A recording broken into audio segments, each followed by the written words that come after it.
Ladies and gents, the Dolphins reportedly offered Sean Payton a $100 million deal to join Tom Brady in Miami. Are you buying these Dolphin master plan rumors, Zach?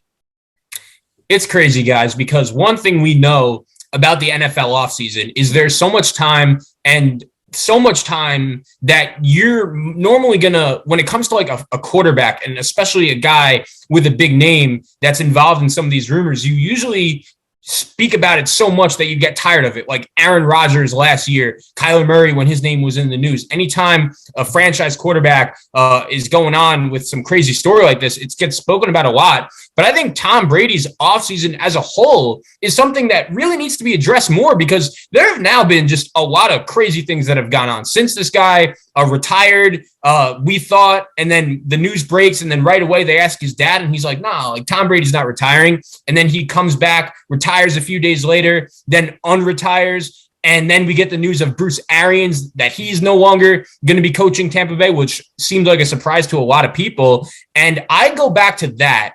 And some moments throughout the season last year, whether it was Antonio Brown and the incident that he got into with Bruce Arians, obviously we know at that point, Tom Brady was a big Antonio Brown guy. He was really the only reason why Antonio Brown was on the Buccaneers to begin with. Bruce Arians said on national radio that he never wanted to sign him. And Tampa Bay, we know that Brady was all about winning, and that's all he cares about. And last year, it was clear down the stretch that without Chris Godwin, the Buccaneers really needed Antonio Brown. They could have used him. And then you look at that incident when Arians came storming onto the field and tomahawk chops that the player in the helmet, like stuff like that. It made me realize, like, okay, I wouldn't be shocked if there were some issues going on with Tom Brady and Bruce Arians last year, which was really confirmed by that Rich Orenberg report that Tom Brady and Byron Leftwich would be organizing their own game plan throughout the week. And then on Fridays, Bruce Arians would see it and cross it all out in red Sharpie.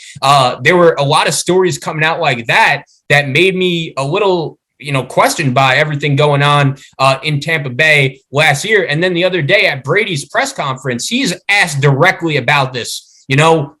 Is there any validity on you going to the Dolphins? And he kind of just beat around the bush with his answers, saying how happy he was to be in Tampa Bay and how focused he is on this season. But he never said the words no. He never denied it. So I do think that, yeah, this was easily something that could have happened that got ruined and blown up by the Brian Flores lawsuit. Now, I have a lot of questions, like why would Sean Payton leave the New Orleans Saints to come to Miami? Like, I know you're coaching Tom Brady, but New Orleans was obviously a great situation for him, somewhere that he had a lot of success. And honestly, like, Tom Brady even said it.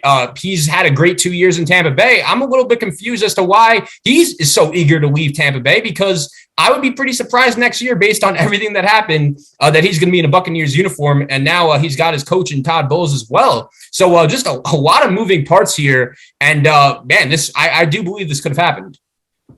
I want to jump in here real quick. I'm just going to give a brief little takeaway, then Zay, you could bring us home. I think for me, when it comes to Tom Brady at this point in his career, Tom Brady is trying to make $1 out of what makes sense, not out of 15 cents. Some people, when they play the game of football, they play it trying to make $1 out of 15 cents. Tom Brady already made 15 cents. Matter of fact, he made more than 15 cents to be exact. But he's trying to make $1 out of what makes sense. What makes sense at this point in my career?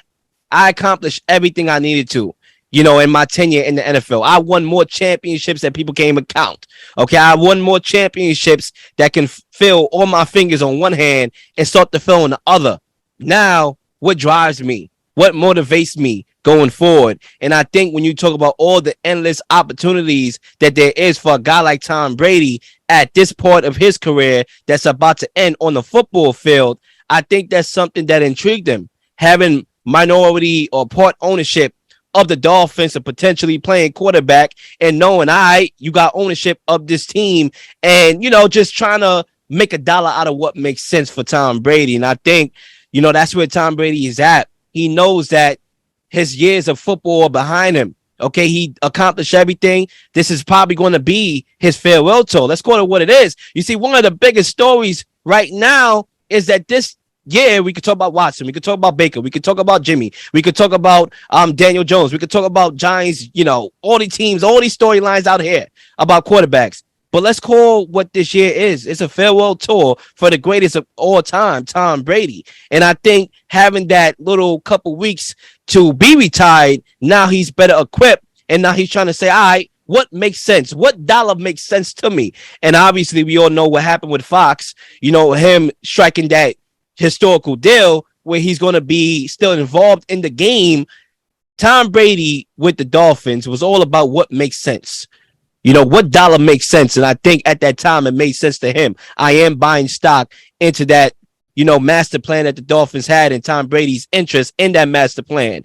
But nevertheless, Tom Brady's a Buccaneer and it's time to go out with a bang. Go out on our camel, winning another championship. Let's stay focused here. Tom Brady, let's get it.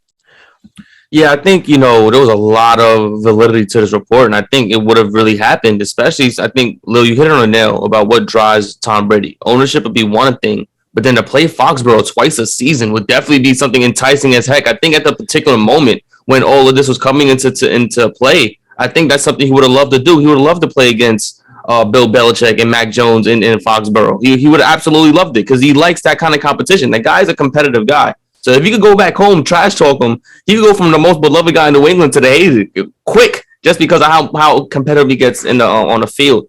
When you look at everything the Dolphins had as well, it made sense from a roster standpoint, given the incentives that he would have had if he would have went over there to Miami, especially with Sean Payton, if he was willing to take that money to head coach with Sean Payton head coaching Tom Brady and that team as well. So I think everything would have came into cohesion with that happening. I think Sean Payton, we all know, played with the Drew Brees, who couldn't really throw that far at a particular point in his career. His arm was dying out on him as his years were going on. So I think that's something that would have been interesting for Tom Brady, knowing that last season, I think his arm, he still had a strong arm in a sense, but it wasn't where it once was, of course. And I think it would have been interesting to see how that dynamic would have played out. But you got to play the nice guy to the media. You don't want to stir any pots or get any crazy tainting rumors, whatever the rumors go with the tradings and all that other stuff. So I think it's a play on words. So he didn't say much, but he said just enough to have the media like us just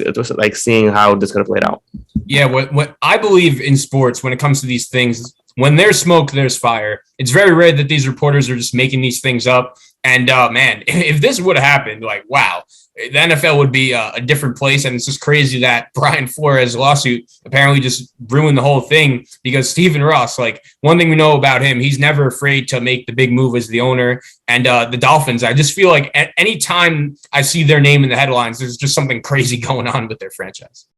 Yeah, I think this report was accurate. I think this is what really happened. I don't think somebody went behind a keyboard and made this up. Ladies and gentlemen, I know y'all not getting tired of watching In the Huddle over and over again, so like and subscribe to the channel and receive these new notifications of new uploaded content that will be coming your way. Ladies and gentlemen, enjoy the rest of your day. I'm out. Peace.